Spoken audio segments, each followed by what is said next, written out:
Via Justiça de hoje discute o Instituto da Adoção no Brasil. Em pauta, a Lei Nacional de Adoção, sancionada em 3 de agosto de 2009.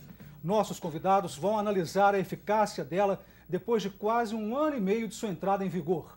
Participam do programa o juiz Fernando Antônio Tamburini Machado, da Primeira Vara Civil, Criminal e da Infância e Juventude da comarca de Machado, no sul de Minas, e a vice-presidente do Conselho Municipal dos Direitos das Crianças e Adolescentes de Belo Horizonte, Débora Maria Davi Luz.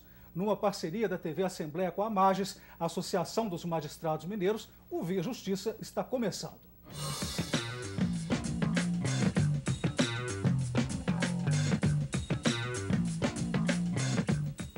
A convivência em família substituta é um direito essencial ao desenvolvimento de toda criança e adolescente que se encontra em situação de abandono. Mas ainda há muitos preconceitos dificultando o processo de adoção. Adotantes fazem restrições em relação à idade e características físicas dos adotandos. Doutor Fernando, como vencer estes preconceitos? Bom, em primeiro lugar, as pessoas interessadas em acolher essas crianças, até por uma questão psicológica, né, desejam justamente um recém-nascido, com pouca idade, para que possam suprir aquela carência inicial, né, em que, na maioria dos casos, nós vemos o casal não poder conceber o filho. Né? Em razão disso, nós que atuamos diretamente na área, encontramos uma grande dificuldade, né, de colocarmos esses menores que estão socialmente desassistidos por uma questão basicamente, principalmente, essencialmente familiar, em famílias substitutas. Né? E a senhora, o que acha do vencimento desses preconceitos? Eu acredito que uma das grandes barreiras a serem vencidas é exatamente essa, é mudar essa lógica, porque, na verdade, há uma tendência de buscar crianças pequenas, né, recém-nascidos, principalmente meninas.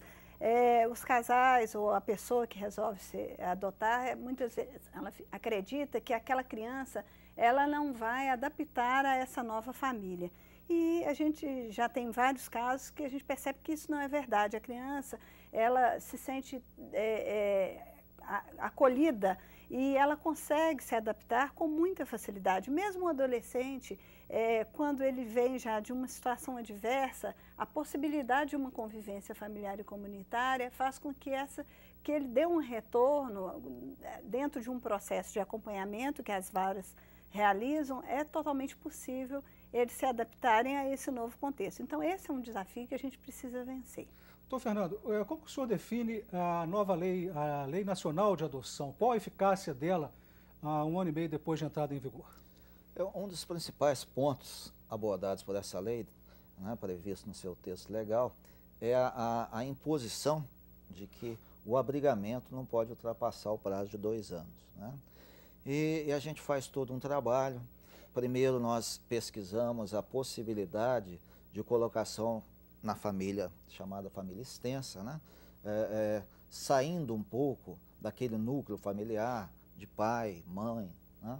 E vamos pesquisar então a possibilidade de transferir a guarda provisória para avós, para tios, né? Mas nós enfrentamos um problema social muito grande, né? A família toda é desestruturada, então nós temos que retirar essa criança e colocar numa entidade de acolhimento, né, numa instituição de abrigamento. E aí vem a nossa questão principal. 2 anos para encontrar uma família nessa atual situação, na questão que nós colocamos anteriormente de encontrar famílias, casais interessados em acolher crianças maiores. Né? Então a grande dificuldade de nós cumprirmos esse ponto que nessa questão eu vejo como principal na lei de adoção é cumprir esse prazo de 2 anos, por uma questão de efetividade mesmo, por uma questão de preconceito ainda das pessoas interessadas em adotar. Sobre a lei, o que a senhora tem a dizer? O Estatuto, o Estatuto da Criança e do Adolescente, ele vai dizer dessa convivência familiar e comunitária, né? Então, é preciso realmente se esgotar todas as possibilidades de perceber a convivência naquela família, ou de origem, muitas vezes são necessários programas e equipamentos, né, que a gente hoje chama de CREAS, que são equipamentos que estão ligados à política de assistência social, para fortalecer esses vínculos familiares e verificar a possibilidade dessa criança que foi violada ou que sofreu alguma situação de abandono ou negligência, para que ela retorne à sua família de origem. Esgotadas essas possibilidades, a nova lei vai falar também da família ampliada. Esgotadas essas possibilidades, aí sim é que essa criança fica apta, vamos dizer assim, a um processo de adoção, a destituição de poder familiar e aí essa possibilidade de ser adotada. Esse processo, muitas vezes, ele leva um tempo. Então, a nova lei, ela determina que de 6 em 6 meses há de se fazer um estudo social para compreender a história de vida daquela criança, daquela família, verificar essas possibilidades de retorno e, paralelo a isso, o equipamento público do CREAS, que está na média complexidade da política de assistência, vai atuar com essa família tentando reorganizá-la para que ela entenda a sua importância na vida dessas crianças. Muitas famílias, dada essa situação de exclusão social e também de dependência química, de saúde mental, vão ter dificuldade de se agregar e conseguir ocupar esse lugar. E aí sim, é importante que as instituições de acolhimento institucional, os antigos abrigos, né, que passam a ter uma nova terminologia, tenham profissionais na área da assistência, na área da psicologia, para poder fazer esse estudo e verificar mesmo essa condição de uma família substituta e adoção. Mais de 4.000 crianças estão aptas à adoção hoje no Brasil. Os dados são do Cadastro Nacional de Adoção do CNJ. O cadastro começou a ser feito em 2008. Veja. De acordo com o Cadastro Nacional de Adoção, atualmente há 4.416 crianças e adolescentes aptos a serem adotados. Desses, 385 encontraram uma nova família e outros 163 já estão em processo de adoção. Das 8.598 crianças e adolescentes que passaram pelo cadastro, 29% são brancos, 17,5% negros, 52% pardos e menos de 0,5% das raças amarela e indígena. 71% do total possuem irmãos. Doutor Fernando, isso é um outro dificultador, né? Porque, se eu ver aí, 71% é muita coisa, os irmãos têm mais dificuldade para encontrar família, não é mesmo?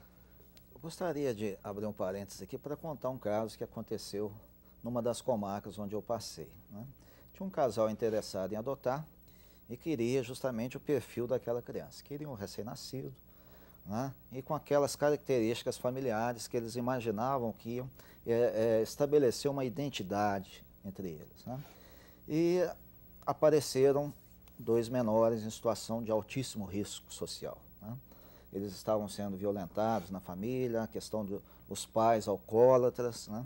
E nós precisávamos tomar uma decisão urgente para que se pudesse acolher aqueles 2 menores, que eram 2 de 5 filhos, né? Só que os outros eram um pouco maiores, já sabiam, entre aspas, se virar, né, diante daquela situação, o mais absurdo que isso possa parecer. Então eu pedi que a assistente social contactasse o próximo casal da lista. Contactado, estive com eles no fórum e disse a eles o seguinte: peguem as crianças e, se isso tocar o coração de vocês, certamente vocês vão me dizer se aceitam ou não, né? O menino era recém-nascido, 3 meses mais ou menos, e uma menininha de 3 ou 4 anos, né? E eu desci as escadas do fórum e, coincidentemente, me deparei com esse casal, e eu até me emociono quando falo disso, e o menininho no colo daquela pretendente e ela com os olhos cheios d'água, né? E depois eu passei a ter contato com eles e vi e tive no processo de adoção relatórios médicos. Se aquele menino não fosse internado naquele dia, ele morreria por desnutrição, né? E foi uma bênção, uma dádiva de Deus saber que depois disso tudo o casal está perfeitamente integrado, né, naquela nova situação, e as crianças estão felizes, né? Então, que isso sirva realmente de incentivo para as pessoas que pretendem e que têm um certo receio de tomar uma atitude dessa, de adotar irmãos, né? Vale a pena investir nessa nova situação. Nós vamos fazer agora um rápido intervalo e o Via Justiça volta em seguida.